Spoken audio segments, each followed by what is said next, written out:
Dentro del naturalismo sensualista italiano se destacan dos grandes figuras que influyeron posteriormente en toda la historia del arte que nos ha deparado tantas creaciones en lo artístico. Sorpresas e iluminaciones inesperadas que continuaron en proyección durante 500 años, es decir, hasta nuestros días. En Italia, el Renacimiento está representado por Miguel Ángel y por Rafael. Así como Miguel Ángel se transforma en el padre del barroco, Rafael abre el camino hacia el manierismo que tiene en Caravaggio a uno de sus máximos exponentes. En el Renacimiento tardío, hacia mediados del siglo XVI, se va gestando un arte religioso, eclesiástico y un arte de palacio. Este nuevo arte es una reacción, el de palacio, contra la reforma gótica que disuelve en la vida y en el arte el mundo del medioevo en una suma de actitudes asumidas por los nuevos príncipes santos, y se incluye el culto hacia la mujer, ya no exclusivamente a través de la Virgen María, sino por medio de retratos en una revisión pictórica y que conduce a una nueva época de la imagen. Pero esta nueva época es la restauración del gótico o más bien un renacimiento. ¿Y por qué renacimiento y no un nuevo gótico más auténtico en un manierismo neogótico? ¿Dónde está la diferencia? Antes que nada, la diferencia está en la idea que se manifiesta ampliamente en el barroco y que está en la magnificencia de las formas y de las posturas del cuerpo humano, en el equilibrio superlativo de las fuerzas corporales. Podríamos hablar de una postura del propio cuerpo cuando gira sobre sí mismo y sobre su vértice, o cuando se encuentra en situaciones patéticas donde va surgiendo proactivamente de la base misma del cuerpo, ya sea en los brazos aparentemente desarticulados pero expresivos de un Cristo, o en una mano en escorzo que avanza hacia adelante amenazando al espectador. En el manierismo hay una fuerte rebelión contra la perfección divina del Renacimiento, que abarca un corto periodo del Renacimiento, al cual sigue el barroco y luego el manierismo.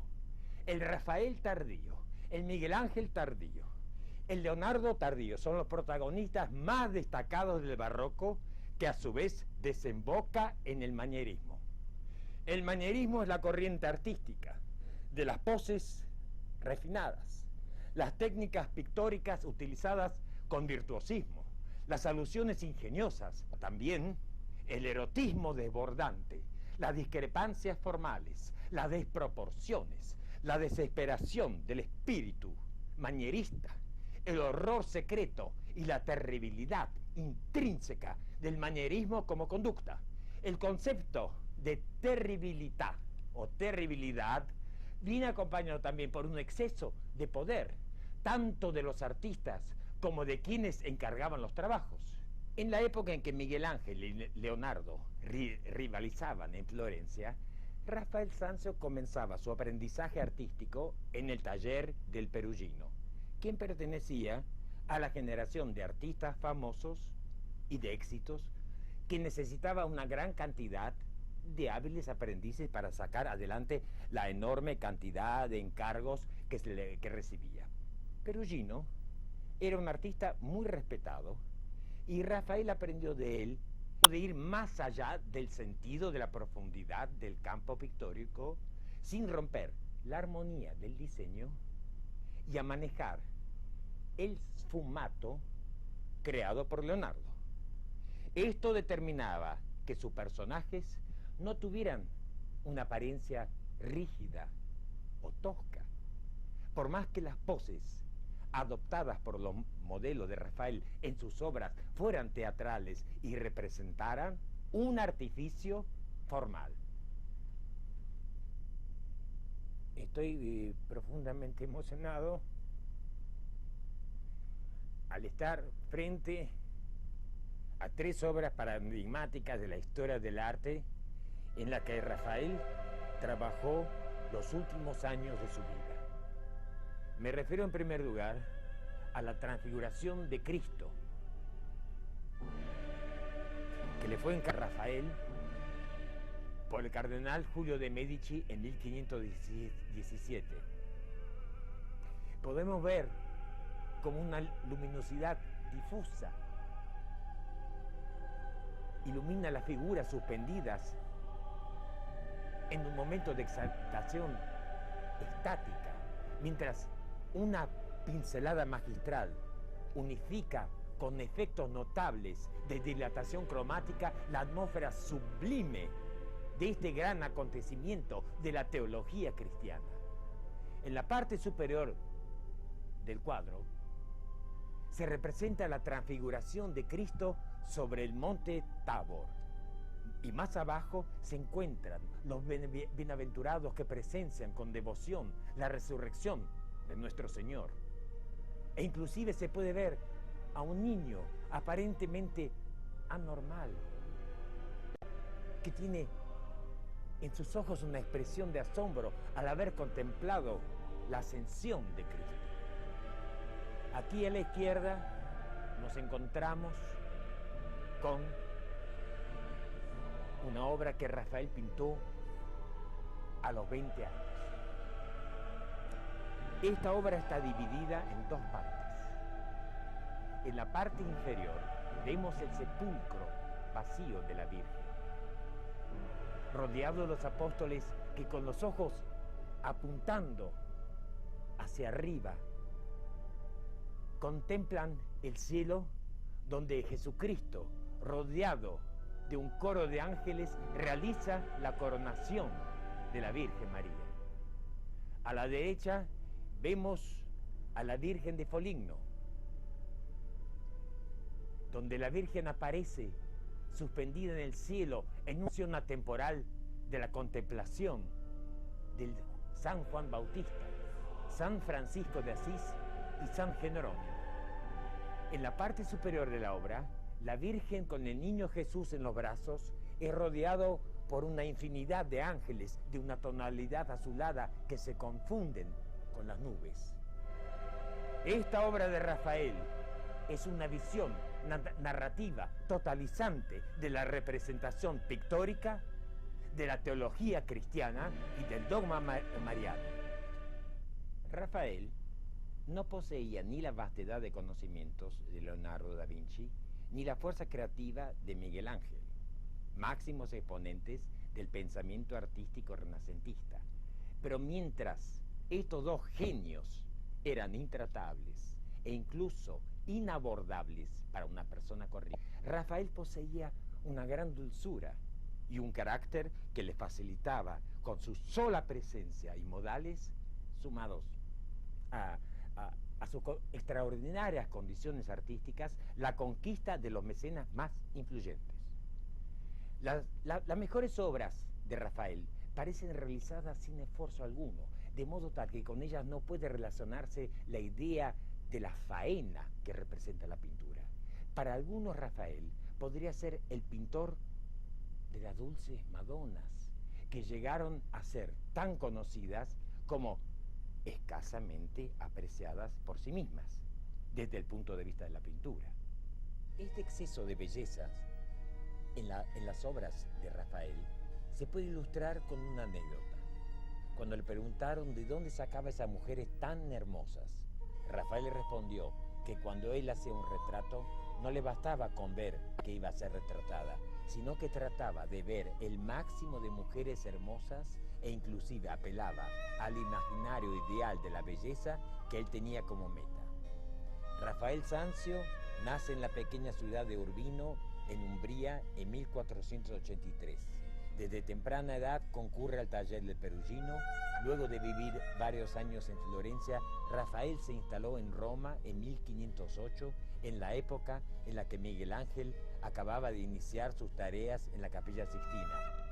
El Papa Julio II, que poseía una gran visión para detectar los grandes talentos artísticos, encontró rápidamente trabajo para ese joven.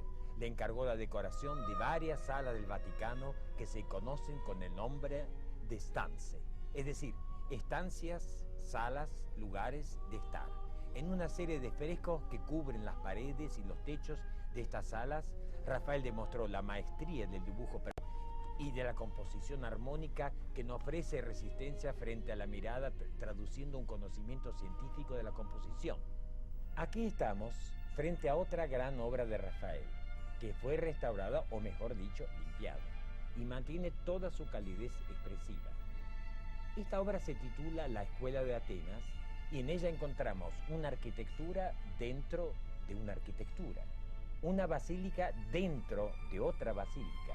Es decir, aquí encontramos a toda la sociedad de pensadores y filósofos de la Grecia antigua representada por los grandes personajes contemporáneos del artista. Todas las figuras importantes del Renacimiento, admiradas por Rafael, están presentes.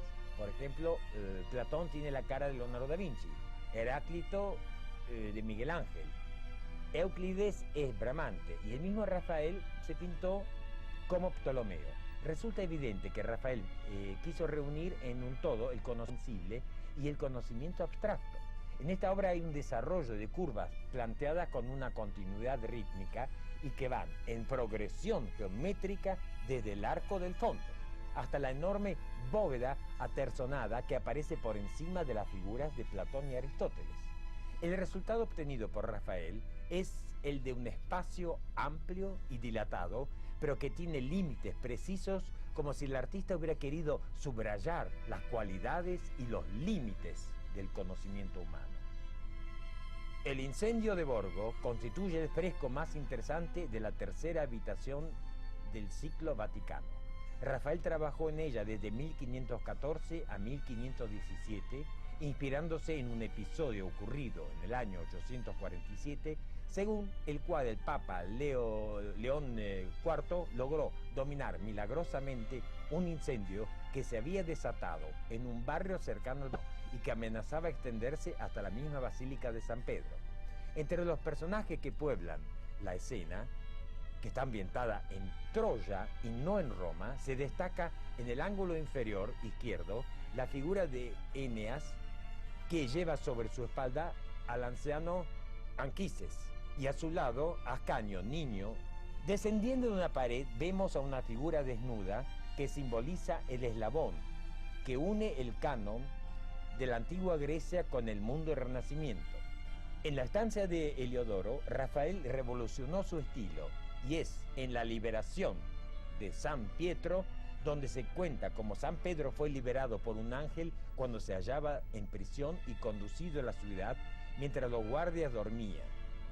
La maestría de Rafael consiste en el contraste de luz que irradian las antorchas y el luna y la transformación de las dos figuras de los ángeles en luminosidad pura. Esto no es simplemente el efecto de un nocturno, es el primer preanuncio del estilo manierista. Si retrocedemos a la época de Praxíteles en la Grecia antigua, resulta significativa la presencia de lo que podríamos llamar una belleza ideal, que surge de una aproximación a las formas esquemáticas de la naturaleza. Pero durante el Renacimiento este proceso se invirtió. Los artistas comenzaron a intentar aproximar la naturaleza a la idea de belleza que se había formado, contemplando las estatuas clásicas e idealizando al modelo de su época. Esta es la idea del Renacimiento del modelo greco-latino. Esta tendencia no estaba exenta de peligros, porque si el artista mejoraba detalladamente la naturaleza, su obra podría parecer amanerada, obvia o insípida. Pero Rafael podía idealizar lo estético sin que el resultado perdiera nada de su autenticidad y animación. En apariencia, en sus obras no hay nada fríamente calculado, ni nada esquemático, ni en el encanto de sus Madonas, ni el de sus retratos femeninos. Incluso, tampoco en el manejo del cuerpo, como principal protagonista de nuestra visión del mundo. Evidentemente, detrás de toda la virtuosidad había una elaboración enorme para llegar a la divinización pictórica del imaginario. Querido Charlie, en esta exacerbación de la belleza a través del Renacimiento tardío, donde la perspectiva juega un rol, donde también se divide en planos, en dos, por ejemplo, en el caso de Rafael, en la monumentalidad de las danzas como arte mural que supera, creo que es prácticamente insuperable lo que aportó Rafael al muralismo. Pero es en esta exaltación, digamos, hoy en día podría parecer obvia, pero que en su momento fue paradigmático y fundacional. ¿Cómo lo ves en nuestra época? Bueno, yo pienso que Rafael acierta plenamente con el concepto de gusto y belleza de su tiempo. Además, ingresa en los grandes temas del arte, incluido, digamos, el tema de la perspectiva que no desarrolla, pero que de cualquier manera es un claro antecedente de lo que iba a suceder en el pasaje al manierismo, donde ya Rafael preanuncia, digamos, la disolución de esa mirada frontal y comienza un grado de polivalencia de la mirada. Es decir, si uno repara en las estancias realmente, observa la interacción de las escenas, ya se nota, digamos, que la diferencia que habría entre una concepción fija de la imagen y un permanente desplazamiento. Yo pienso que el mérito de Rafael habría que plantearlo ahí y luego en las influencias que pudo haber ejercido sobre otros personajes del arte o de la pintura, mejor dicho, que desarrollaron esa vocación totalizante de un arte que se moviera más allá de los del cuadro. Pero pienso que es un fuerte antecedente de la salida del cuadro. Bueno, es decir, los renacentistas superaron el arte griego y crearon la base fundacional para el arte neoclásico. Quiere decir que todos los artistas que apelan al neoclásico están directamente relacionados con Rafael. Ahora, esas figuras que de repente pueden parecer con una belleza demasiado excelsa en el sentido de que se sublima tanto al cuerpo humano, en el sentido de una espiritualidad, que podría realmente dar como el efecto de una práctica religiosa de su época. Bueno, ahí habría que conectarse con el ideal de belleza que buscaba Rafael y otros artistas contemporáneos. Pero yo te diría una cosa, de cualquier manera, en las figuras humanas de Rafael hay un cuidado extremo por la proporción anatómica, no hay una exacerbación. Pero hay una diferencia entre digamos, el hombre común y el hombre divino dentro del arte. Bueno, ahí aparece el ideal de belleza, te diría yo. Ahí sí que hay una exacerbación. ¿Y no hay un ideal de belleza hoy en día? Bueno, en las sociedades democráticas... La juventud, el pelo, el cuerpo, bueno, sí, sí. Las hormonas. Los ideales de la sociedad actual democrática de hoy son otros, pero evidentemente esa emblemática del cuerpo, del pelo, de los ojos, de la gimnasia, en fin, de todos los atributos que hacen al cuerpo físico en los finales del siglo XX, próximos a comenzar otro milenio, creo que son emblemáticos también. ¿Es válida una representación plástica sobre esa problemática de la estética, o la estética corre por otro lado, que no es ni la academia ni el neoclasicismo, sino que es, digamos, la cosa espontánea y que marca la impronta del pintor, el automatismo del pintor y la inconsciencia del pintor? Bueno, ahí tendríamos que hablar de la estética y de lo estético. Yo diría que eso corresponde a grados de lo estético, fundamentalmente lo estético hoy, aquí y ahora.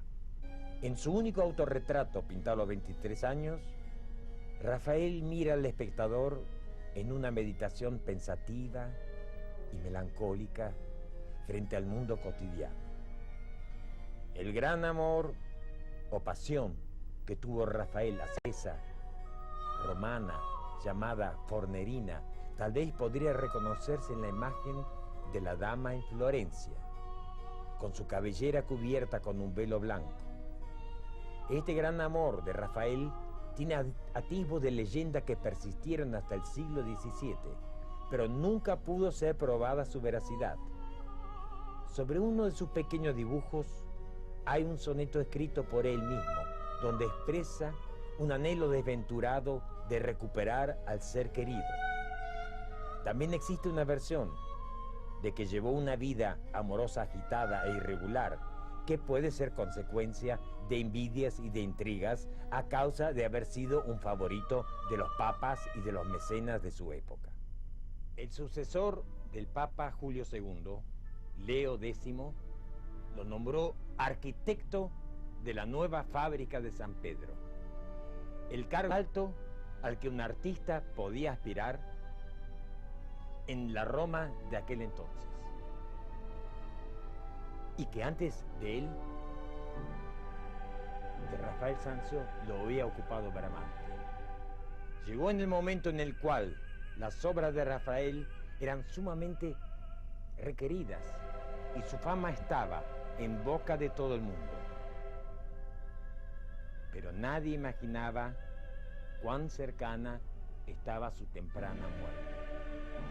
Cuando se conoció la noticia de su enfermedad en la Semana Santa del año 1520, toda Roma siguió las noticias sobre su preocupante estado de salud. La vida se le escapó de las manos.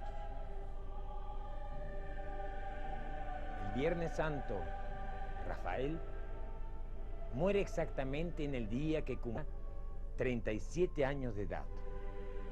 Su cuerpo está enterrado en el Panteón, bajo una gran placa de mármol donde está inscripto su epitafio. Aquí yace aquel Rafael, ante quien la naturaleza, mientras él vivía, creyó sucumbir. Y aquella naturaleza murió con su partida.